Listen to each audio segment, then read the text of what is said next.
Any historian claiming that Robert E. Lee was only esteemed because of postbellum legends has revealed his passport.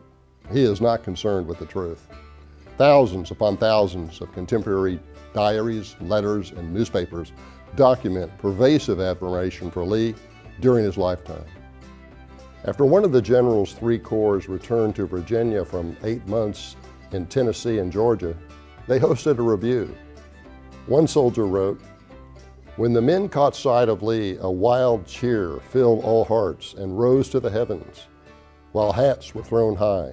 7 days later, the men marched into a battle where Lee's defense line was collapsing. The soldiers redeemed the moment. As the mounted general prepared to lead them on a charge to turn back the enemy attack, the men would not allow it. They turned his horse around before checking the Federal assault by themselves." There are 3 reasons that no other Civil War general achieved such ubiquitous respect among their troops. First, Lee shared his soldiers' hardships. While other commanders often appropriated a nearby residence for their Army headquarters, Lee slept in a tent. Second, Lee took responsibility for his failures.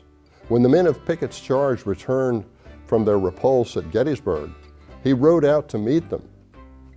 "All of this is my fault," he said. "I alone am to blame." Third, Lee focused on enabling his subordinates and soldiers to succeed and abjured personal glory. Trust in Lee even prompted his men to support his urgings that black soldiers be recruited. As Congress debated the matter, one politician asked for Lee's opinion in January 1865. The general replied that blacks should be enrolled, quote, "without delay," close quote, and granted freedom for volunteering, to be followed by a general emancipation plan throughout the South. His soldiers quickly voted their approval, but it was late in the war.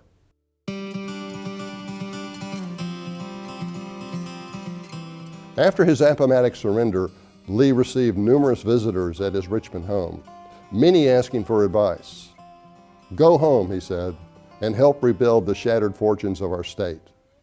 Shortly thereafter, President Andrew Johnson required ex-Confederates with former federal service to apply directly to him for a pardon and to take a new Union loyalty oath. No single act of compliance more angered die-hard secessionists against Lee. Nonetheless, he hoped to be an example to others.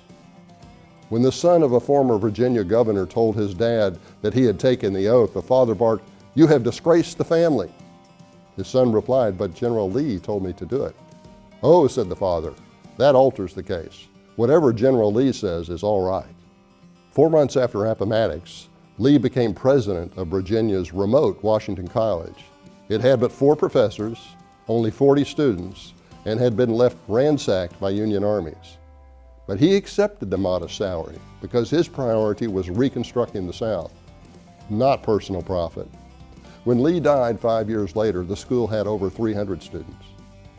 Educator Lee believed you should not force young men to do their duty, but let them do it voluntarily and thereby develop their characters. Thus, when one freshman asked for a list of the college's rules, Lee replied, "We have but one rule here, and it is that all students must be gentlemen." Lee's one rule maxim evolved into a still functioning honor system. As W&L alumnus and former CBS News anchor Roger Mudd recalls, the professors loved it because they didn't have to monitor the classroom as students took their exams. Lee's reputation today would be uncontested but for the stain of slavery. Like Union General Ulysses Grant, however, Lee's personal connection to slavery was mostly through his wife's family. Before the Civil War, Grant worked the slaves on his father-in-law's manor near St. Louis, as well as his own proximate farm. Even during the war, Grant's wife brought a slave when she visited her husband at his army camps. Not until January 1865 were her family's slaves freed, which was 2 years after Lee had released those of his deceased father-in-law, which was 5 years after the latter's death. Lee converted 2 of the ex-slaves into salaried employees at his Army headquarters tent and helped many others obtain employment as free blacks.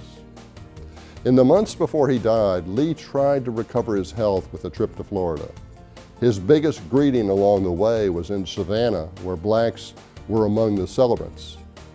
The day of Lee's funeral, the New York Tribune wrote, quote, "All classes of the Lexington community seemed to be affected, even the colored people, who walked along in silence with sorrowful countenance," close quote.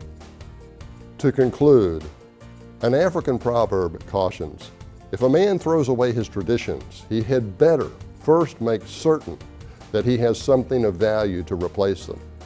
The ecstasy of sanctimony that saturates our culture today is a poor substitute for the spirit of W&L's honor system. This is Phil Lee, and thanks for watching.